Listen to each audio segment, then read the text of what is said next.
Now, though, let's turn to the Mexican city of Guadalajara because it's been hit by a severe hailstorm which dumped more than a metre of ice on the streets in July in a subtropical region. Well, the pictures are really quite incredible. Cars were stranded, half buried, with in some cases drivers still trapped inside.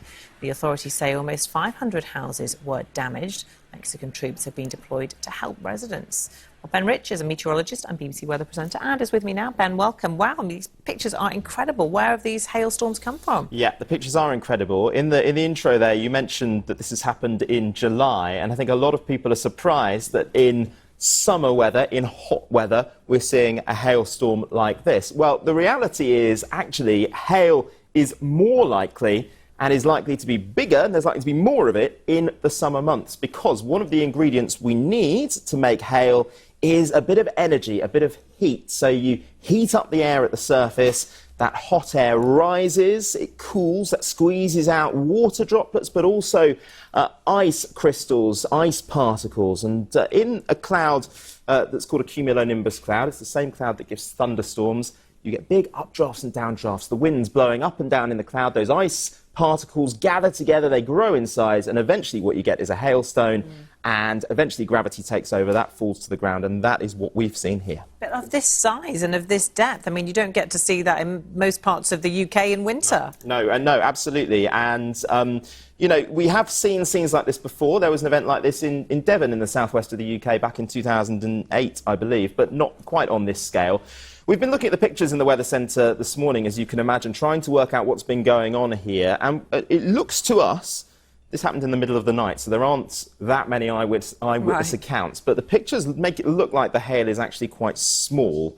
And when that small hail hit the ground, it's likely to have melted. So there's a bit of water lying around. Now the hail kept on falling, and what you were left with was a kind of slushy mix of water and ice, which was then able to flow through the streets. So it doesn't look like we've seen, you know, 1.5 meters of hail falling from the sky, but what's happened is it's fallen, it's gathered, it's drifted and flowed its way through the streets, and that is why we've had pictures like these. Is there any way of predicting it? Could you have foreseen that this would happen? Well, we can foresee that, so if you watch our weather forecasts here on BBC World News, you'll often hear about us talking about hail and thunder in the same breath. We can forecast when thunderstorms are likely, we can look at the atmosphere and work out whether hail is a likely part of those thunderstorms as well. But it is very difficult to forecast on that small scale, to say that in this particular place, with this kind of geography, this kind of topography, if you like, the hills, etc., to be able to say for this one location, yes, you're likely to see a storm that's going to do this. That is very hard, if not impossible, for us to predict. Dangerous for some people. I'm sure kids have had a lot of fun and unexpected hail. I imagine, and not something they see that often in that part of the world. Ben, thanks very much. Now, just before we go, a reminder of our top story. This is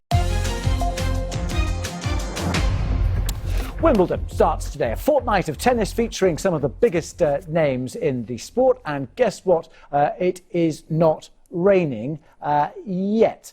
And in fact, we're going to be live there. But I mentioned the weather because look at this behind me. You wouldn't be expecting this in Mexico, in the town of Guadalajara. They have been sweltering in temperatures of more than 30 degrees in the last few days. But then overnight, 3 feet, just under 1 meter of freaky hail, as it's been described. The Mexican city hit by a severe hailstorm, dumping more than 1 meter of ice on what is usually a subtropical region. Sangeeta Maiska reports.